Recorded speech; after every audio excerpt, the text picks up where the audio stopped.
ان سے کہا ہوا تھا جلسے والوں سے تقریر کے بعد مجھے فوراً سفر پہ جانا ہے، کہ ٹھیک ہے، لیکن تقریر کے دوران ٹھیک ٹھاک بارش شروع ہو گئی. پہاڑی علاقے کے لوگ جانتے ہیں وہاں بارش کیسی ہوتی ہے.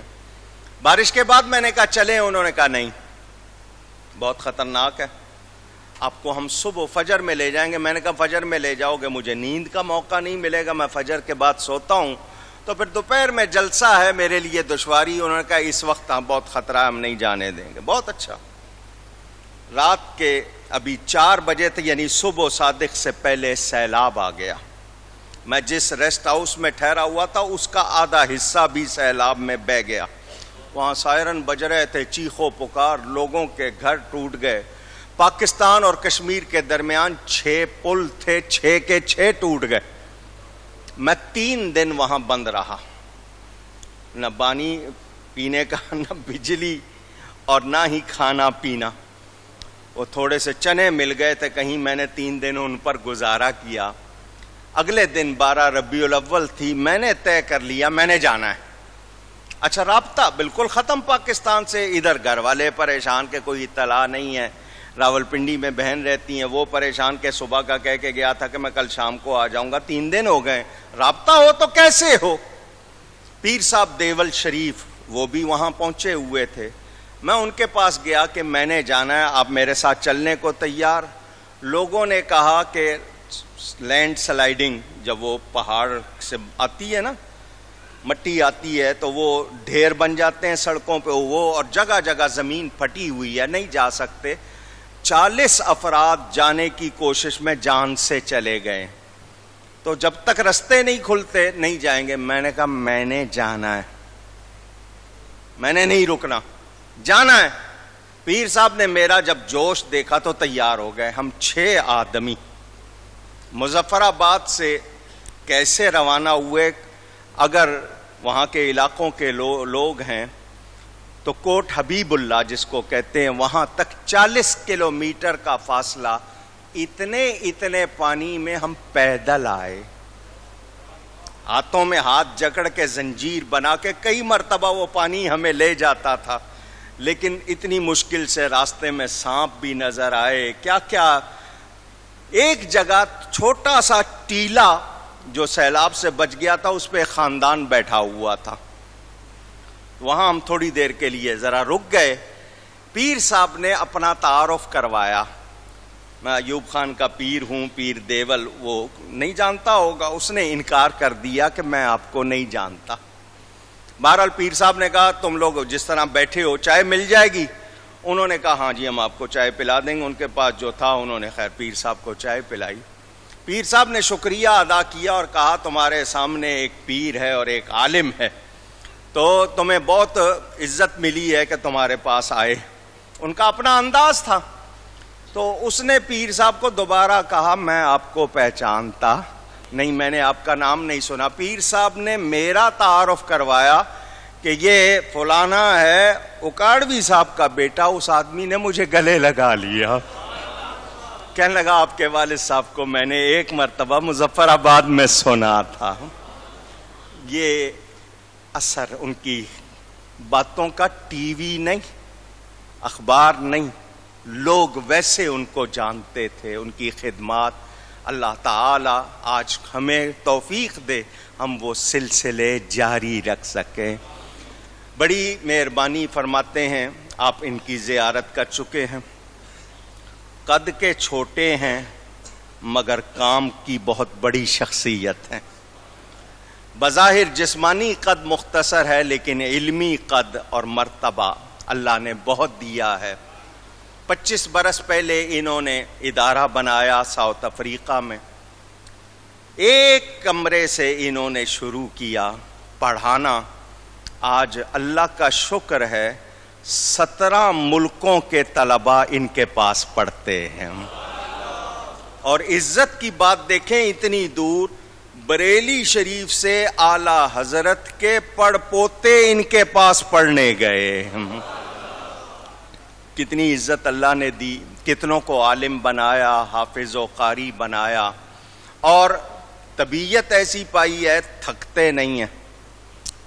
مسلسل محنت کرتے ہیں، اللہ تعالیٰ اور ہمت عطا فرمائے۔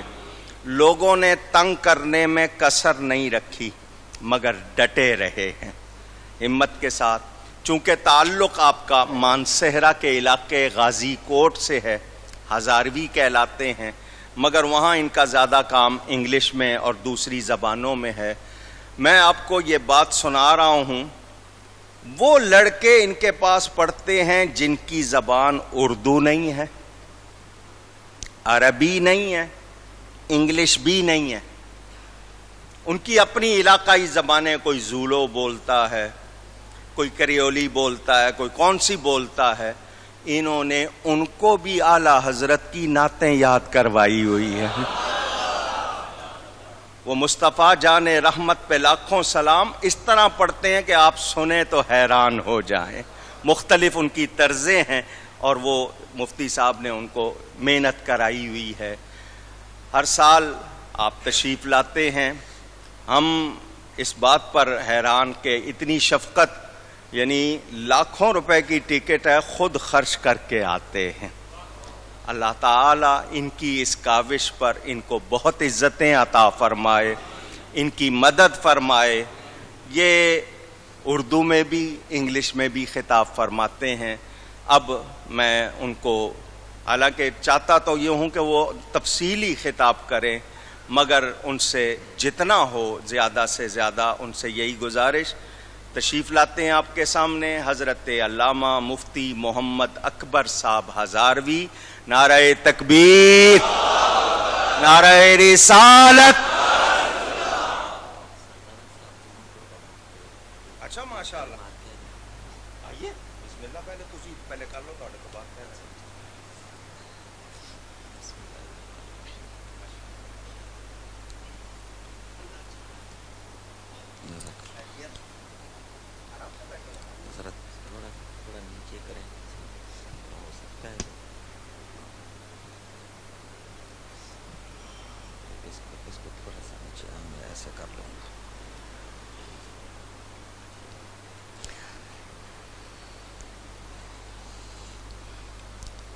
نحمده ونصلي ونسلم على رسوله الكريم، أما بعد فأعوذ بالله من الشيطان الرجيم، بسم الله الرحمن الرحيم، إن الله وملائكته يصلون على النبي يا أيها الذين آمنوا صلوا عليه وسلموا تسليما، صل على سيدنا مولانا محمد وبارك وسلم وصل عليه، الصلاة والسلام عليك يا سيدي يا رسول الله وعلى آلك وأصحابك يا شفيع المذنبين۔ رسول پاک کی عظمت کا جس کو اعتراف نہیں، رسول پاک کی عظمت کا جس کو اعتراف نہیں، ہزار حج بھی کرے پر گناہ معاف نہیں۔ رسول پاک کی عظمت کا جس کو اعتراف نہیں، ہزار حج بھی کرے پر گناہ معاف نہیں۔ زباں پہ اللہم لبیک اور دل میں بغض نبی، زباں پہ اللہم لبیک اور دل میں بغض نبی، یہ کعبے پاک کے پھیرے تو ہیں پر طواف نہیں۔ یہ کعبے پاک کے پھیرے تو ہیں پر طواف نہیں۔ خدا نے کلمے میں یہ احترام رکھا ہے، اللہ نے کلمے میں یہ اہتمام رکھا ہے، اپنے نام کے بعد بس محمد کا نام رکھا ہے، اپنے نام کے بعد بس محمد کا نام رکھا ہے۔ دیکھیں کلمہ شریف لکھا ہے، لا الہ الا اللہ، جو ہی لفظ اللہ کی ایک ختم ہوتی ہے، نبی کریم علیہ السلام کے مبارک نام محمد صلی اللہ علیہ وسلم کی میم شروع ہو جاتی ہے۔ کلمے میں، آذان میں اللہ اکبر اللہ اکبر اللہ کا ذکر ہے، اشہد ان لا الہ الا اللہ اللہ کا ذکر ہے، لیکن وہیں اس اذان میں اللہ کے ذکر کے ساتھ اس کے حبیب محمد علیہ السلام کا ذکر ہے، اشہد ان محمد الرسول۔ نماز جیسی اہم عبادت جو اللہ کی خاص عبادت ہے،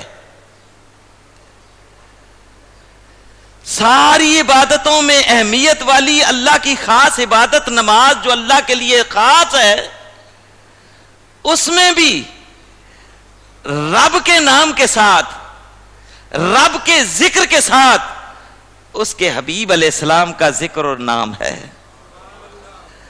اگر اللہ کی خاص نماز میں کوئی کسی دوسرے سے بات کرے نماز کی حالت میں تو نماز ٹوٹ جائے گی، لیکن نبی کریم کو کسی کی طرح نہیں ہے۔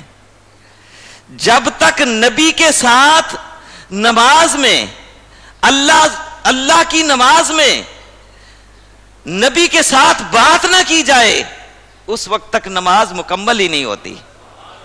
اگر نماز پڑھ رہے ہیں آپ، اس دوران کوئی بھی آ گیا آپ کا پیارا، آپ نماز کی حالت میں اس کو کہیں السلام علیکم تو آپ کی نماز کا کیا حال ہوگا؟ یقیناً ٹوٹ جائے گی۔ لیکن نبی کریم علیہ السلام کی عظیم شخصیت کہ جب تک اللہ کی نماز میں السلام علیکہ ایھا النبی، اے نبی تجھ پر سلام ہو، نبی سے خطاب کے ساتھ کلام ہوا، سلام ہوا، اور یہ واجب ہے، جب تک یہ نہ ہو تو نماز ہوگی ہی نہیں۔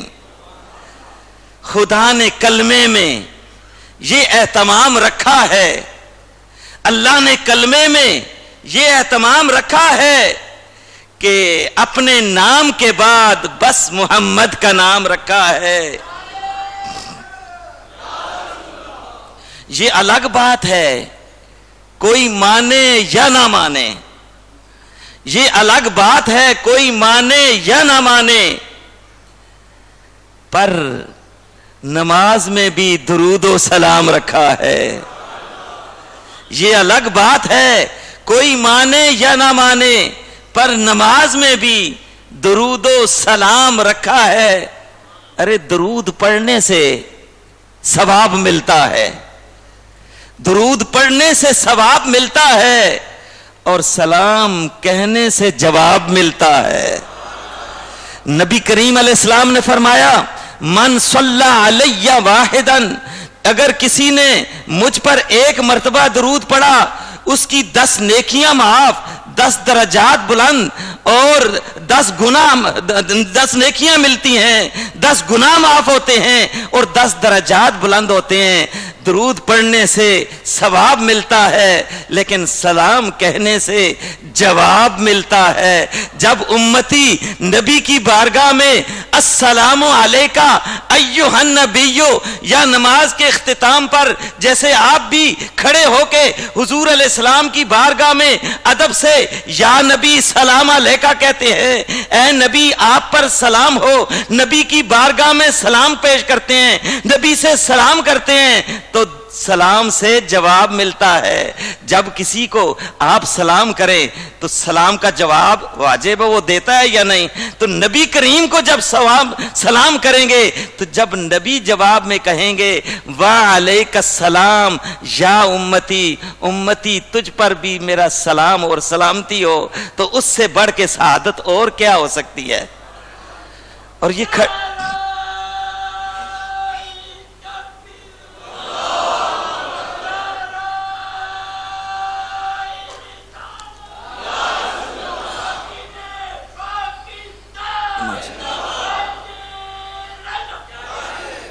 درود پڑھنے سے ثواب ملتا ہے اور سلام کرنے سے جواب ملتا ہے، سلام کرنے سے جواب ملتا ہے۔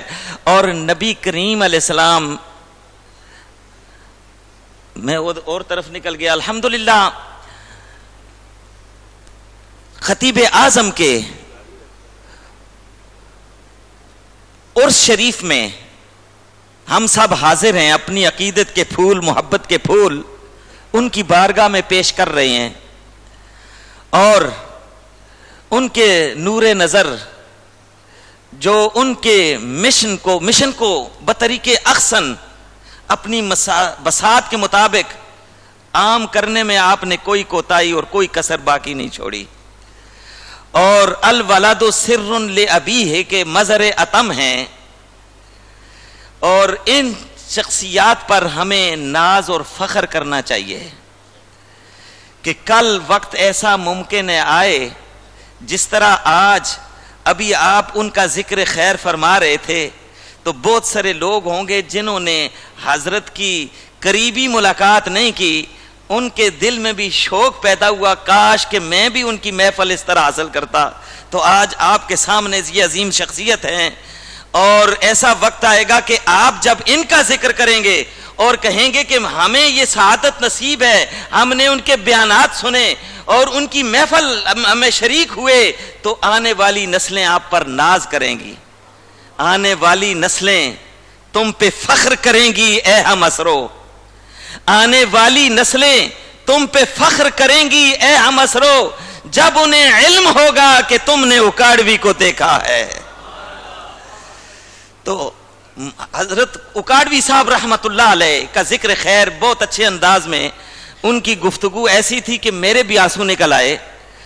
دل نشین انداز میں دل سے جو نکلتی ہے وہ اثر رکھتی ہے، اور اگر ہماری یہ کیفیت ہے تو ان کے والد گرامی جو ان کے کلمات سن رہے ہیں تو ان کی روحانی توجہ کا کیا عالم ہوگا. اس لیے کہ وہ اگرچہ یہاں زمین کے اندر ہیں لیکن وہ ہماری آواز سن رہے ہیں. میں نہیں کہتا، بخاری شریف کی حدیث ہے، نبی کریم علیہ السلام نے فرمایا ان المیت اذا وضع فی قبرہ، جب میت کو اپنی قبر میں رکھ دیا جاتا ہے، اس کو دفنا دیا جاتا ہے، منو مٹی ڈال دی جاتی ہے، اور دفنانے کے بعد نبی کریم علیہ السلام فرماتے ہیں تولا اصحابہ، جب لوگ واپس پلٹتے ہیں قبر سے، فإنہ لا یسمع قران نعالہم، وہ قبر کے اندر مٹی کے نیچے، منو مٹی کے نیچے قبر کے اندر میت وہ جو چلنے والے ہیں ان کے پاؤں کی آہٹ بھی سنتا ہے. اور یہاں کسی کی قید نہیں ہے کہ وہ کون ہے، مسلمان ہے، کافر ہے، میت مطلق میت ہے. تو جب مطلق میت کی یہ شان ہے کہ موت فنا کا نام نہیں ہے، موت ایک عالم سے، ایک جہان سے دوسرے جہان میں منتقل ہونے کا نام ہے. تو جب ہر میت، مطلق میت قبر میں چلنے والوں کے پاؤں کی آہٹ سن سکتا ہے، تو خطیب اعظم جو نبی کریم کے سچے عاشق تھے ان کی سماعت کا کیا عالم ہوگا.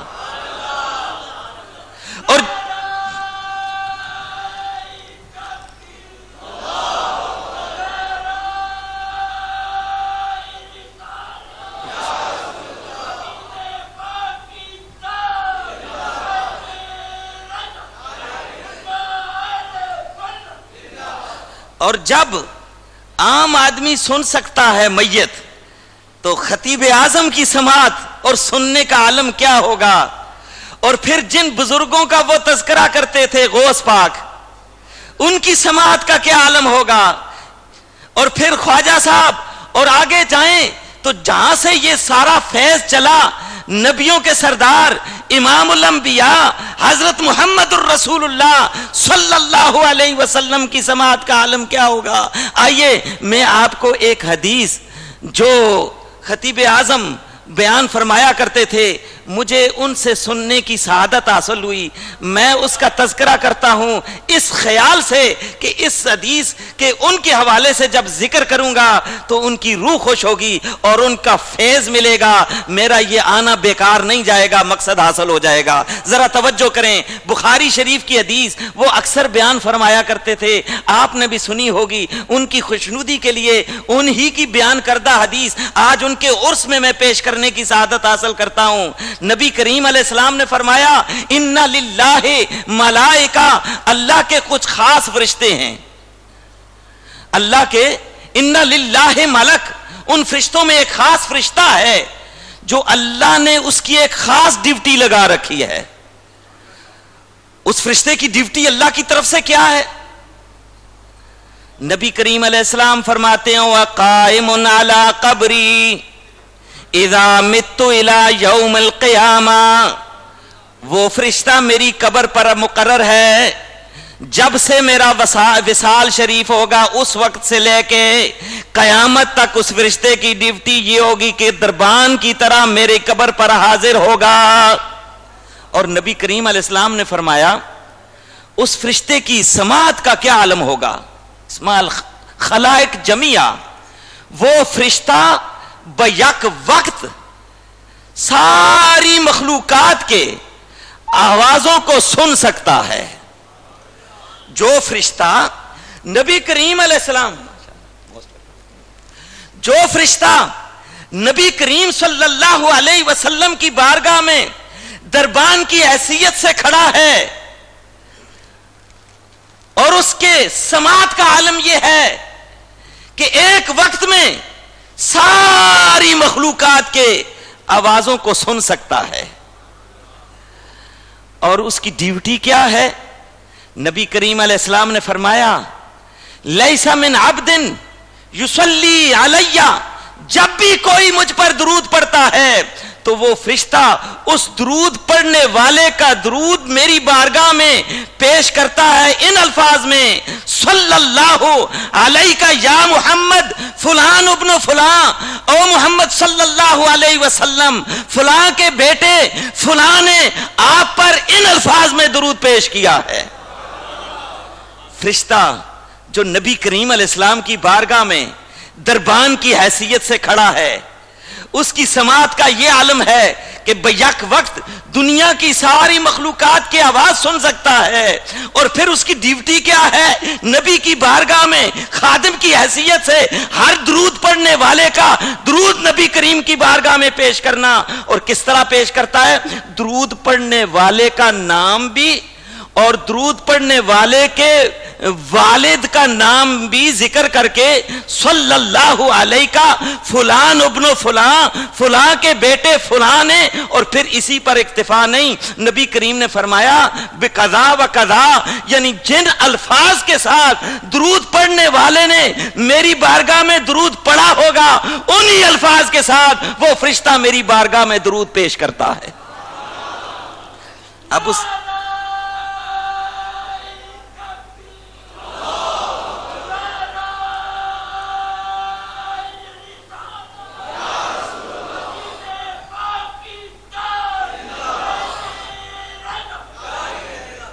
اب درود شریف جب ہم پڑھتے ہیں، ہمارا درود وہ فرشتہ بخاری شریف کی حدیث کے مطابق بارگاہ مصطفیٰ میں پیش کرتا ہے۔ تو آپ اور ہم کتنے خوش نصیب ہیں کہ جب وہ فرشتہ کہتا ہوگا یا رسول اللہ فلاں کے بیٹے فلاں نے آج خطیب اعظم کے عرس میں آپ پر درود ان الفاظ میں پڑھا ہے، تو آپ کی حاضری نبی کریم کی بارگاہ میں ہو جائے اس عرس کی وجہ سے، تو ہمارے لیے کتنی سعادت ہے۔ اور اس فرشتے کے کمال کا اللہ نے جو سماعت کی طاقت اس کو دی ہے، بیک وقت مخلوق کے آواز کو سن سکتا ہے، اور ہر درود پڑھنے والے کو بھی اور اس کے باپ کو بھی جانتا ہے۔ جب اس کی سماعت اور علم کا یہ عالم ہے، تو جس آقا کی دربار میں دربان کی حیثیت سے کھڑا ہے اس آقا کی سماعت کا کیا عالم ہوگا۔ اور بھی میں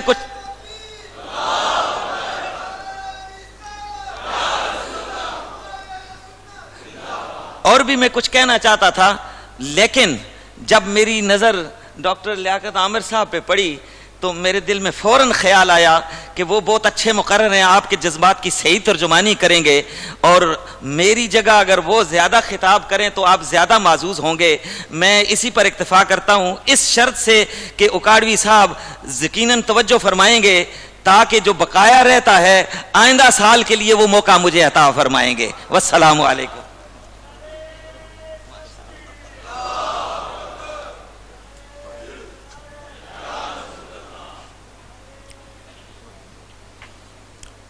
میں نے ہمیشہ کہا میری مسجد میں کبھی بھی کوئی ڈھیلا نعرہ نہ لگایا کرے۔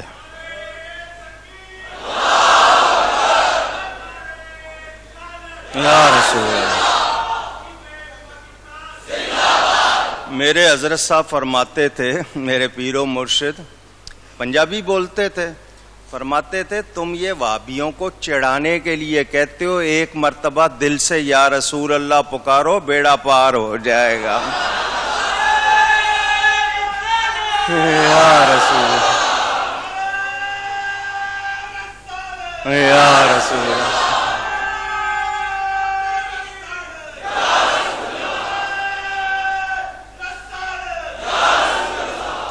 بہت شکریہ، مہربانی۔ مفتی اعظم ساؤتھ افریقہ حضرت مولانا مفتی محمد اکبر صاحب ہزاروی آپ سے مخاطب تھے۔ اس دوران آپ نے آنے والے مہمان کو دیکھا، دو باتیں کر لوں پھر انہیں بلاتا ہوں۔ ایصال ثواب کے لیے جو لوگ کچھ پڑھ کے آئے ہیں لکھ کے فوراً بھجوا دیں، ورنہ مجھے ٹوٹل کرنے میں دشواری ہوتی ہے۔ جس نے بھی کوئی ایصال ثواب میں حصہ لینا ہو وہ جلد بھجوا دیں۔ ایک بات، 4 قراردادیں آج کے عرس میں پیش کرنا چاہتا ہوں آپ لوگوں کی تائید کے ساتھ۔ پہلی بات، ہم اہل سنت و جماعت پاکستان کی آبادی کا 72% ہیں۔ یہ میں اپنی طرف سے نہیں کہہ رہا، یہ بھی اعداد و شمار جو بتائے گئے، مگر ہمیں ہمارے حقوق نہیں دیے جاتے۔ ہم افواج پاکستان کی مکمل حمایت کرتے ہیں، غیر مشروط، انکنڈیشنل۔ ان کے ضرب عزم کی حمایت کرتے ہیں، دعا بھی کرتے ہیں کہ اللہ انہیں امن قائم کرنے اور رکھنے میں کامیابی عطا فرمائے، مگر ان سے کہنا چاہتے ہیں کہ اپنی صفوں میں بھی موجود دشمنوں کو پہچانیں۔ جتنے حملے ہوئے ان کے سامنے وہ نامعلوم لوگ اب معلوم ہو چکے ہیں، مگر افواج پاکستان کی لائبریریوں میں، ان کی مساجد میں اہل سنت کی کتابیں اور علماء منظور نہیں کیے جاتے۔ وہ ابتدا کریں، سب سے پہلے حضرت خطیب اعظم کی کتابیں منظور کریں۔ آپ تائید کرتے ہیں؟ دوسری بات، ہمارا میڈیا سیاست میں جو کر رہا ہے دوسری چیزوں میں کرے، مگر کوئی مسلمان پاکستان میں اوریانی اور فحاشی کو پسند نہیں کرتا۔ بہنوں بیٹیوں کے ساتھ بیٹھ کے لوگوں نے ٹی وی دیکھنا ہے، کیا دکھایا جا رہا ہے؟ تو اس میڈیا کو پابند کیا جائے کہ اسلامی اور مشرقی کلچر کے خلاف کوئی بات اس پر پیش نہ کی جائے۔ تائید کرتے ہیں آپ؟ تیسری بات، حرمین شریفین کا تحفظ ہر مسلمان کی ذمہ داری ہے، کوئی اس سے پیچھے نہیں ہٹ سکتا۔ حرمین کی طرف اٹھنے والی ٹیڑھی نگاہ ہم پھوڑنے کے لیے جذبہ رکھتے ہیں، ہمیں محنت کی ضرورت پیش نہیں آئے گی کیونکہ اللہ اور اس کے فرشتے پہلے ہی اس کو ٹھکانے لگا دیں گے، مگر ہمارا جذبہ ہونا چاہیے۔ ہمیں حرمین شریفین کا تحفظ جان سے زیادہ عزیز ہے، مگر اس کے نام پر دنیا میں مسلمانوں کو لڑوانے کی سازش پسند نہیں ہے، کیونکہ یہ یہود و نصارہ کی سازش ہے، ہم اس کی تائید کر سکتے نہیں۔ آخری بات، ہمارا مطالبہ ہے